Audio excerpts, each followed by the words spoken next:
Let me in, Why? so I can save you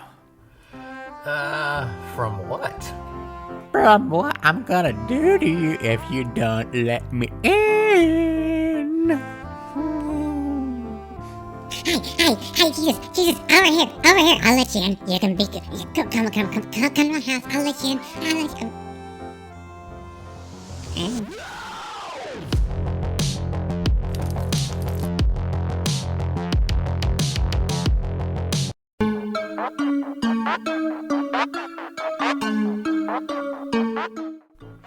So y'all ever notice how Christians are just dead set on reaching into the Tanach and trying to say that everything is just a foreshadowing of the good old Jesus?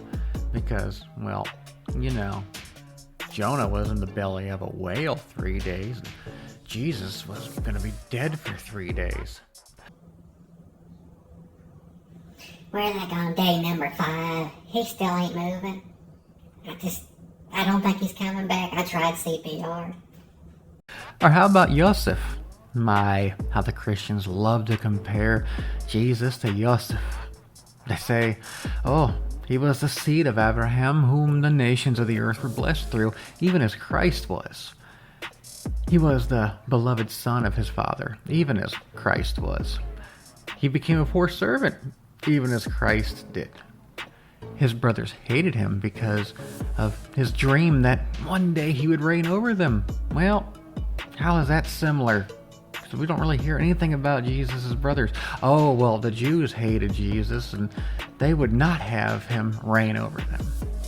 Or the Jewish brothers that would eventually bow down to Joseph, even though they previously rejected and harmed him. Likewise, Israel initially rejected Jesus and killed him. But one day they will submit to him and worship him as their Messiah. I'm reading this off of a Christian website and trying to keep from gagging because they are seriously quoting Zechariah 12:10 on that one. And just to point out the hypocrisy of this, I love how whenever it fits them, they recognize Israel as being Jews. Like Joseph's Jewish brothers. Anyways, they like to take these parallels and attribute them to Jesus. Well, guess what? It just so happens that Jesus has a lot in common with a lot of deities that came before him. Like Hector of the Iliad, for example. Hector is a story of Greek mythology. He's a character in Homer's epic poem, the Iliad, and it's believed to have been written sometime around the 8th or 7th century BCE.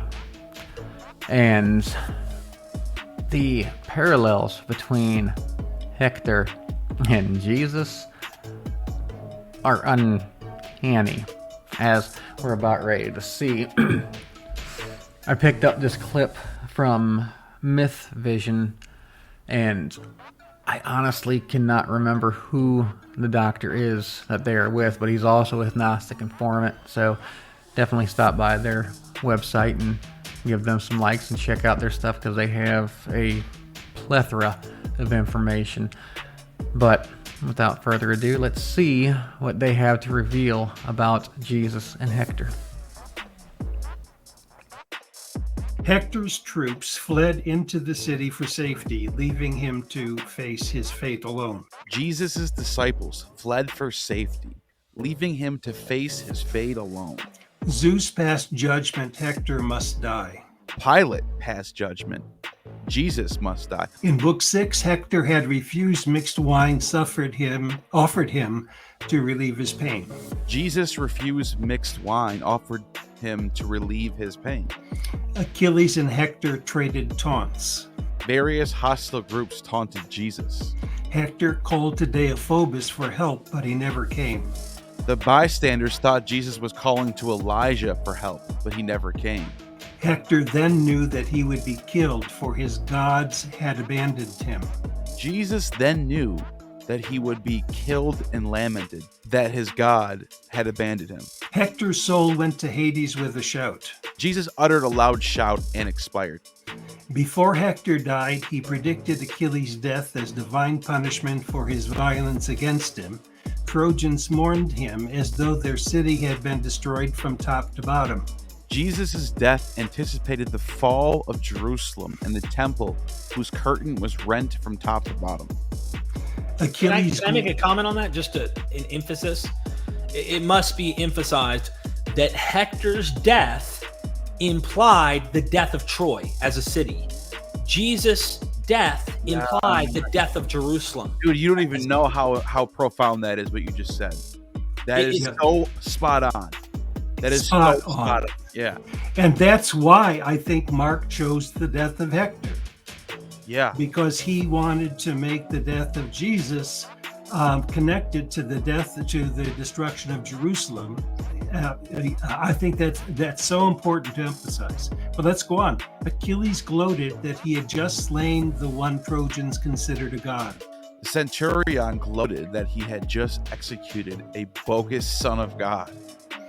The women of Troy, watching Hector's death from their walls, cried laments. There are 3 of them: Andromache, Hecuba, and Helen. 3 women, the same number, watched Jesus' death from afar and presumably lamented.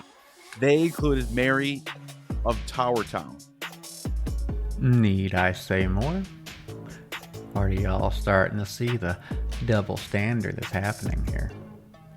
Now, of course, they're going to say, oh, well, Jesus is connected to the Tanach. And that's a very simple answer. No, he's not. They went ahead and superglued their book onto ours. I have never heard a single rabbi say that was okay. Actually, from the very start, the Jews weren't okay with it. And if the Christians are to believe Paul says in Romans 3, starting in verse 2, that the Jews were entrusted with the very words of Hashem. And it's actually funny, starting in verse 1, he says, what advantage is there of the Jew and what advantage is there of circumcision? And then he goes on to say, much in every way that they have been entrusted with the words of Hashem. Some of them say the oracles of Hashem. But the point is that you have the Christian prophet, if you can call him such, saying and admitting that Hashem entrusted the Jews with his word. If that's the case, and the Jews are saying, no, get your New Testament away from the Tanakh, who would you be listening to? It's a little bit of an oxymoron. Well, like, subscribe, make sure you check out Myth Vision, and until next time, shalom.